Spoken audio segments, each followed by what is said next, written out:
रोज एक नई कहानी देखने के लिए चैनल को सब्सक्राइब करें और बेल आइकन दबाना ना भूलें। मीरा आने वाले करवा चौथ की तैयारी के लिए अपनी अलमारी से कुछ साड़ियाँ निकालकर खुद पर शीशे के सामने लगाकर देखते हुए कहती है, ये साड़ी मैं शाम की पूजा में पहन सकती हूँ। ये मोहल्ले में किसी ने नहीं देखी। रवि एक साड़ी नहीं तो दिलाएंगे ही, वो मैं सुबह पहन लूंगी। अब मैचिंग ज्वेलरी भी देखनी पड़ेगी। मीरा बड़े ही उत्साह के साथ करवा चौथ के एक हफ्ते पहले से ही करवा चौथ की तैयारियां शुरू करती है। अपने कमरे के शीशे के सामने खड़ी मीरा को उसकी सास कल्याणी की आवाज आती है, बहू, ओ बहू, जल्दी नीचे आ, देख जरा क्या हो रहा है इस घर में। हे राम, जिंदगी के इस दोराहे पर अब ये देखने को मिल रहा है मुझे। कल्याणी की आवाज सुनकर मीरा अपने कंधे पर रखी साड़ी को बिस्तर पर पटकते हुए कहती है, ये माँ जी भी ना चूहा देख लिया होगा और चिल्ला रही हैं ऐसे जैसे मेरी सौतन देख ली हो घर में। जाकर देखना होगा। इतना बोलकर मीरा नीचे जाती है और वहाँ से हॉल में अपने पति रवि को एक औरत के साथ हाथ में हाथ पकड़े देखती है। उसकी सास सोफे पर सर पकड़कर बैठी थी। ये देखकर मीरा कहती है, ये सब क्या है? रवि जी कौन है ये? और माँ जी, आप इनको देखकर इतना क्यों चिल्ला रही थी? अरे चिल्लाऊं ना तो क्या करूं? ये मेरा बेटा शादीशुदा होने के बावजूद दूसरी औरत को घर लाया है अपनी पत्नी बनाकर। अरे सौतन लाया है तेरी ये। नहीं, ये झूठ है। रवि, माँ जी झूठ कह रही है ना। ये औरत कौन है बताओ ना। आखिर चल क्या रहा है इस घर में?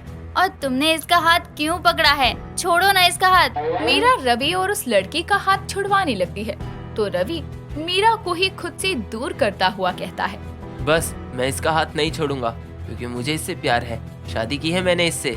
और मेरे से क्या मजाक किया है? इस 4 साल की शादी में मैंने तुम्हें क्या नहीं दिया? तुम्हारी पत्नी बनकर तुम्हारी सेवा की, इस घर की बहू बनकर तुम्हारी माँ को और इस घर को संभाला। मैं कौन हूँ फिर अगर ये तुम्हारी पत्नी है तो? तुम मेरी पहली पत्नी हो और ये दूसरी। देखो तुमने जो किया मेरे लिए मैं उसको भूला नहीं हूँ, लेकिन मैं एक इंसान हूँ और नीता के साथ काम करते करते कब मेरा दिल इस पर आ गया पता नहीं चला। मैं कभी इसको तुम्हारी सौतन बनाकर नहीं लाता, लेकिन इसके और मेरे रिश्ते के बारे में इसके मंगेतर को पता चल गया और उसने इसे छोड़ दिया। अब जब इसका रिश्ता टूटा है मेरी वजह से तो इसको सहारा देना भी मेरा फर्ज है। मुझे माफ करना, मैंने आपकी जिंदगी में आकर उथल पुथल मचा दी, लेकिन मेरे पास और कोई चारा नहीं था। मीरा उस वक्त किसी की बात नहीं सुनती और रोते हुए कमरे में चली जाती है। रवि भी नीता के साथ आराम करने निकल जाता है। पूरे दिन घर में मातम का माहौल बना रहता है। अगले दिन सुबह सुबह कल्याणी की पड़ोसन कमला एक चूड़ी वाले के साथ उसके घर आती है और कहती है, अरे कल्याणी कहाँ है? और मीरा बहू, अरे दोनों सास बहू कहाँ हो आज? कमला की आवाज सुनकर कल्याणी और नीता अपने अपने कमरों से निकल कर आती हैं और कमला को अपने घर देखकर कल्याणी कहती है, अरे कमला क्या कर रही है सुबह सुबह? सुबह सुबह कहाँ, 10 बज रहे हैं और मैं तो यहाँ इस चूड़ी वाले को लेकर आई हूँ। करवा चौथ आ रहा है ना, मीरा बहू को भी तो चूड़ियाँ लेनी पड़ेगी। और ये लड़की कौन है? मेहमान आई है क्या तेरे घर कोई? नहीं, ये मेरी सौतन है कमला आंटी। मीरा सीढ़ियों से उतरते हुए अपनी सौतन का परिचय कमला को देती है और फिर चूड़ी वाले के पास आकर एक लाल रंग की चूड़ियाँ लेकर अपनी सौतन नीता के पास जाकर उसे कहती है, ये लो लाल चूड़ियाँ, करवा चौथ आ रहा है और मेरी सौतन का पहला करवा चौथ है। तैयारियां करनी तो बनती हैं। क्यों माँ जी? कमला आंटी, इस बार करवा चौथ की पूजा में सौतन भी आएगी मेरी। रवि जी इससे प्यार करते हैं, उन्होंने मुझसे ऊपर इसे चुना है तो ये उनके लिए व्रत तो रखेगी ही। हाय हाय कल्याणी, मैं ये क्या सुन रही हूँ? मीरा बहू की सौतन? ये रवि बेटा ने ठीक नहीं किया और मीरा जैसी लड़की किस्मत वालों को मिलती है। ऐसी लड़की को धोखा दिया, वो भी इस लड़की के लिए। न जाने कहाँ बुद्धि गई थी रवि की। खैर, मीरा बहू तो इस बार की पूजा में नहीं होगी तो मजा नहीं आएगा, लेकिन मैं ऐसे पति के लिए करवा चौथ का व्रत रखने को भी नहीं कहूँगी। चलती हूँ। कमला उस चूड़ी वाले को लेकर वहाँ से चली जाती है। ये सब देखकर नीता गुस्से में अपने कमरे में जाती है जहाँ रवि सो रहा था। तभी वो गुस्से में कहती है, सौतन सौतन सौतन, मैं क्या जानकर सौतन बनी हूँ? हद है। अरे ये करवा चौथ का व्रत अभी आना था। नीता की आवाज सुनकर रवि उठ जाता है और उससे उसके गुस्से का कारण पूछते हुए कहता है, क्या हुआ नीता, क्यों गुस्सा हो रही हो? कुछ नहीं, बाहर सब करवा चौथ की बातें कर रहे थे और मीरा के होते हुए मैं ये व्रत रखूंगी तो सबको अच्छा नहीं लगेगा, इसीलिए मैं सोच रही हूँ कि व्रत ना रखूं। मुझे नहीं लगता मीरा अब ये व्रत रखेगी, और तुम अब मेरी पत्नी हो तो तुमको ये व्रत रखना ही चाहिए। इसीलिए आज शाम को हम शॉपिंग के लिए चलते हैं। रवि इतना कहकर फ्रेश होने के लिए चला जाता है। व्रत के नाम से नीता का मुंह बन जाता है। शाम को रवि नीता को व्रत का सामान और कपड़ों की शॉपिंग करवा कर घर आता है, जहाँ मीरा अपनी सास से बातें करते हुए कहती है, माँ जी, करवा चौथ का व्रत सबसे कठिन होता है और कुछ खाना पीना तो दूर, पानी भी नहीं पी सकते इसमें। उस दिन तो चांद भी आसमान में आने में भाव दिखाता है। बस मेरी सौतन ये व्रत अच्छे से रख ले, वरना आपके बेटे के ऊपर मुसीबत आ जाएगी। तू चिंता मत कर बहू, नीता इतनी भी बुरी नहीं है, मेरे बेटे से प्यार करती है तो ये व्रत रखना तो उसके लिए आसान होगा। आखिर प्यार सब करवा देता है। उन दोनों की सारी बातें रवि और नीता भी सुन लेते हैं, जिसके बाद रवि नीता को लेकर उन दोनों के सामने आकर कहता है, जरूर, नीता इस व्रत को जरूर रखेगी। आखिर मेरे प्यार में इतनी ताकत तो है कि उसके लिए एक दिन भूखे प्यासे रह सके। रवि इतना बोलकर नीता को कमरे में ले जाता है। अगले दिन करवा चौथ का व्रत था। कल्याणी नीता को सुबह 3 बजे उठाकर नहाने को कहती है, जिसके बाद 4 बजे वो उसे सरगे खिलाकर पूरा दिन बिना कुछ खाए पिए रहने को कहती है और उस पर नजर रखने के लिए उसके आसपास ही रहती है। सुबह के 10 बजते ही नीता को इतनी भूख लगती है कि वो रसोई में कुछ खाने जाती है। तभी वहाँ पर मीरा आकर कहती है, तुम यहाँ रसोई में क्या कर रही हो? तुम्हें तो बाहर बैठना चाहिए। आज तुम्हारा फास्ट है ना, तुमको रसोई में नहीं आना चाहिए। यहाँ बन रहे खाने से तुम्हारा ध्यान भटक जाएगा। हाँ, मैं वो बस ऐसे ही आई थी। यार मुझे भूख लग रही है, मैं क्या करूँ? शाम तक नीता पर वो लोग नजर रखते हैं और उसे कुछ खाने पीने नहीं देते। और करवा चौथ पर सब हर बार कल्याणी के घर ही कथा पढ़ते थे और व्रत खोलने का इंतजाम उसकी ही छत पर होता था। तो आज भी छत पर पहले ही व्रत के लिए मिठाइयाँ रख दी गई थी और सब नीचे कथा पढ़ रहे थे, जहाँ मोहल्ले की महिलाएं भी थी। रवि सोफे पर बैठा था। सभी औरतें कथा पढ़कर बैठी ही थी कि तभी नीचे हॉल में लगी एक बड़ी सी स्क्रीन पर छत की वीडियो लाइव टेलीकास्ट होती है, जिसमें सबको नीता छत पर रखी मिठाइयाँ खाती नजर आती है। ये नजारा देखकर रवि और सभी छत पर जाते हैं, जहाँ नीता सबको देखकर जल्दी से अपने मुंह को पोंछते हुए कहती है, अरे रवि, मैं तो वो ऊपर इंतजाम देखने आई थी। रवि एक थप्पड़ मारते हुए नीता से कहता है, तुमसे एक दिन भूखा प्यासा नहीं रहा गया। अरे पत्नी हो तुम मेरी, ये नहीं सोचा कि अगर तुम व्रत तोड़ोगी तो मेरी जान पर बात आएगी। क्यों सोचेगी ये, जब ये तुमसे प्यार ही नहीं करती? क्या मतलब है तुम्हारा? जैसे ये मेरी सौतन है और तुम्हारी जिंदगी की दूसरी औरत, वैसे ही तुम भी इसकी जिंदगी के दूसरे आदमी हो। और ये अपने किसी विदेशी बॉयफ्रेंड के साथ देश छोड़ के भागने वाली थी, लेकिन एंड मौके पर इसके बॉयफ्रेंड ने इससे 1 महीने की मोहलत मांग ली, जिसके कारण ये घर तो वापस जा नहीं सकती। इसलिए ये तुम्हारे पास आ गई, ये बोलकर कि इसके मंगेतर ने इसे छोड़ दिया। नहीं रवि, ये झूठ है। सच में मुझे मेरे मंगेतर ने छोड़ा है। हमें पता था तुम यही बोलोगी, इसलिए हमने तुम्हारी माँ को यहाँ बुलाया है। अब वही सच बताएगी।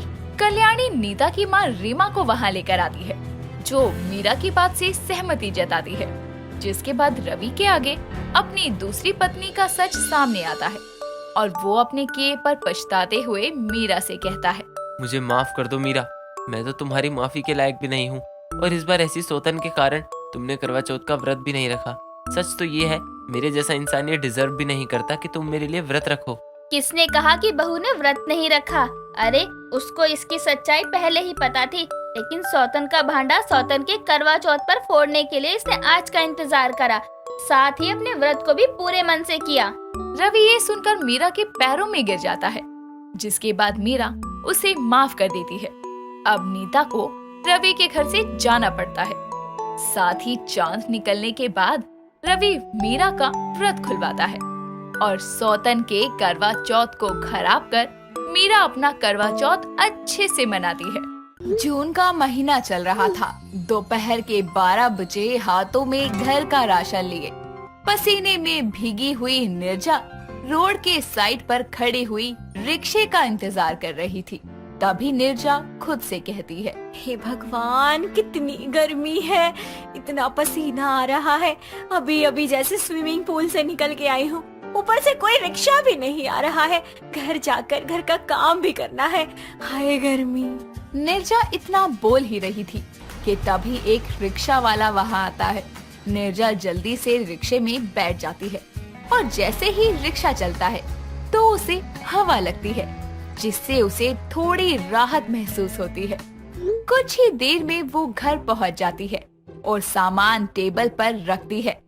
तभी उसकी सास सोना बोलती है, आ गई बहू? नहीं माँ जी, अभी रास्ते में हूँ, टाइम लग जाएगा घर आते आते। ये क्या मजाक है बहू? तो माँ जी, जब आपको दिख रहा है कि मैं घर आ गई हूँ तो मैं यही हूँ। अच्छा, सारा सामान ले आई ना? जी माँ जी, सब कुछ ले आई। ठीक है, तो फिर खाना बना ले रसोई में जाकर। बड़ी भूख लगी है, इतनी गर्मी में मुझसे काम नहीं होता रसोई में। बिल्कुल माँ जी, मुझ पर तो डर्मिकूल, नवरत्न ये सब बरस रहा है। मुझे तो गर्मी लगती ही नहीं, और पसीना, आय हाय, वो तो मुझे आता ही नहीं। देखो कैसे बनाती हूँ खाना। हाँ बहू, बना ले, कमरे में बैठी हूँ, वहीं ले आइयो। इतना कहकर सोना वहाँ से चली जाती है और निर्जा अपनी साड़ी के पल्लू से पसीना पोंछती हुई रसोई में जाती है और खुद से कहती है, शादी करके लड़कियों की जिंदगी आबाद होती है, ये सबसे बड़ा झूठ है। अरे मेरी तो बर्बाद हो गई है। इतनी गर्मी में पसीना बहाती हुई बाजार से आई, माँ जी ने एक गिलास पानी तो दिया नहीं, ऊपर से 10 काम और बता के चली गई। हाय गर्मी और काम, जिंदगी हराम। निर्जा ऐसे ही गुस्से में गर्मी में बौखलाई हुई खाना बनाती है और गर्मा गर्म खाना परोसकर सोना के लिए कमरे में ले जाती है, जहाँ वो आराम से एसी चलाकर बैठी थी। तभी निर्जा बोलती है, माँ जी खाना खा लीजिए।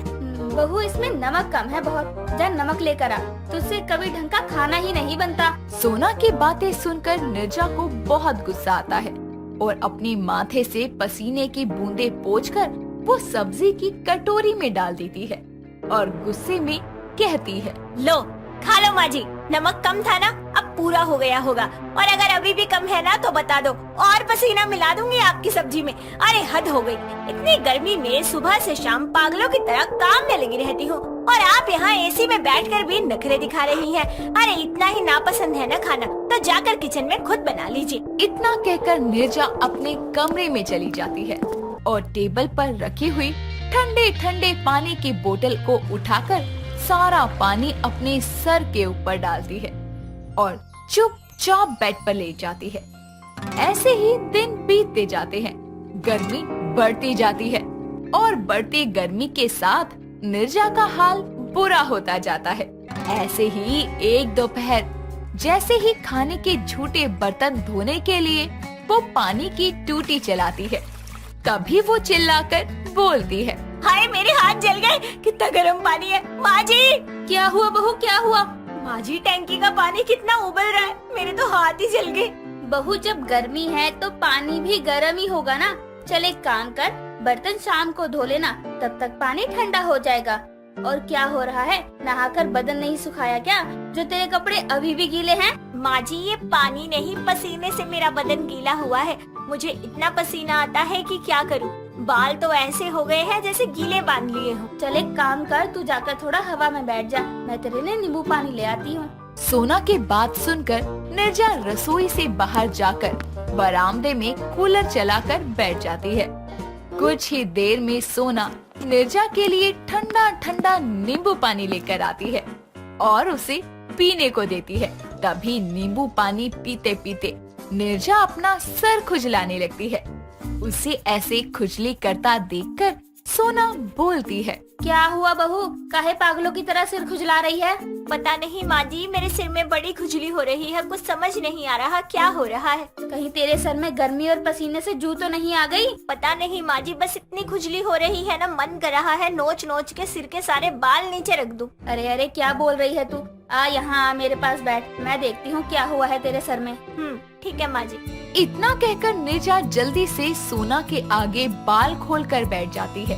सोना जैसे ही अपनी बहू का सर देखना शुरू करती है, तभी वो बोलती है, हाय बहू, तेरे तो एक एक बाल में जूं चल रही है। लाखों के हिसाब से सेना बनी हुई है। इतनी सारी जुएं कहाँ से पाल ली तूने?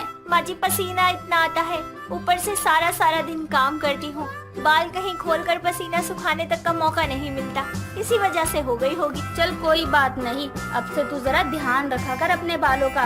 एक बार का काम रसोई का मैं कर दूंगी। और सुन, एक होममेड तेल भी बना कर दूंगी, उसे लगा लेना, सारी जू मर जाएंगी। ठीक है माँ जी, नहीं तो मैं गर्मी से ऐसे ही खुजला खुजला के पागल हो जाऊंगी। ऐसे ही थोड़ी देर के लिए सोना नीरजा का सर देखती है, जिसके बाद नीरजा को काफी हल्कापन महसूस होता है और वो अपने कमरे में आराम करने लगती है। यूं ही कुछ दिन बाद सोना नीरजा की जुएं मारने का तेल बनाकर लाती है और तेल की मदद से नीरजा के सर की सारी जुएं खत्म हो जाती है। वक्त गुजरता है, बढ़ती गर्मी और पसीने से नीरजा की हालत खराब होने लगी थी। लगातार पसीने आने की वजह से उसकी पूरी बॉडी पर घमौरियां निकल गई थी, जिस वजह से नीरजा को अपने बदन पर बहुत ज्यादा खुजली और जलन होने लगी थी। अपनी बहू की हालत देखकर सोना को बिल्कुल अच्छा नहीं लगता और सोना अपनी बहू से कहती है, बहू बेटा, तेरी हालत तो दिन पर दिन खराब हो रही है। हाँ माँ जी, हर गर्मी मेरे साथ यही होता है, समझ नहीं आ रहा क्या करूँ, पूरे बदन में बहुत जलन हो रही है। मैं समझ सकती हूँ बहू, चला मेरे साथ, मैं तुझे चंदन का लेप लगा देती हूँ, तुझे थोड़ा राहत मिल जाएगी उससे और ये घमौरियाँ भी ठीक हो जाएंगी। माँ जी ठीक तो हो जाएंगी, लेकिन दोबारा निकल आएंगी। मुझे इतना पसीना आता है कि मेरे नाम की तरह मुझ में से नीर बहता ही रहता है। कोई बात नहीं बहू, ये सब होता रहता है, तुम चिंता मत करो, मैं हूँ ना तेरे साथ। तुझे ऐसे तकलीफ में देखकर मुझे भी अच्छा नहीं लग रहा। और आज से तू किचन में काम मत करना और दिन में 3 बार नहाना। मैं तुझे एक पाउडर भी ला कर दूंगी, वो लगा कर सोना। चल मेरे साथ, तुझे चंदन का लेप लगा दूं, राहत मिल जाएगी उससे, फिर नहा भी लेना नीम के पानी से। माँ जी आप सच में बहुत अच्छी है, यहाँ बहू होकर मुझे आपकी सेवा करनी चाहिए और उल्टा आप मेरी सेवा कर रही हैं। अरे कोई बात नहीं बहू, मैं इंसान हूँ, बहुत अच्छे से समझ सकती हूँ तेरी हालत को। इतना कहकर सोना नीरजा को अपने साथ अपने कमरे में ले जाती है, जहाँ वो उसके हाथ, पैर और चेहरे पर गुलाब जल में चंदन पाउडर मिलाकर लेप बनाकर लगाती है, जिससे काफी हद तक नीरजा को जलन में आराम मिलता है। साथ ही पूरी गर्मी सोना अपनी बहू का खूब अच्छे से ख्याल रखती है। सोना की कोशिशों से नीरजा का पसीना आना तो कम नहीं होता, पर पसीने से होने वाली प्रॉब्लम्स में नीरजा को आराम मिलता है। दोस्तों, अगर आपको ये कहानी पसंद आई तो इसे लाइक करें, शेयर करें और कमेंट करके बताएं कि कहानी में आपको सबसे अच्छा क्या लगा।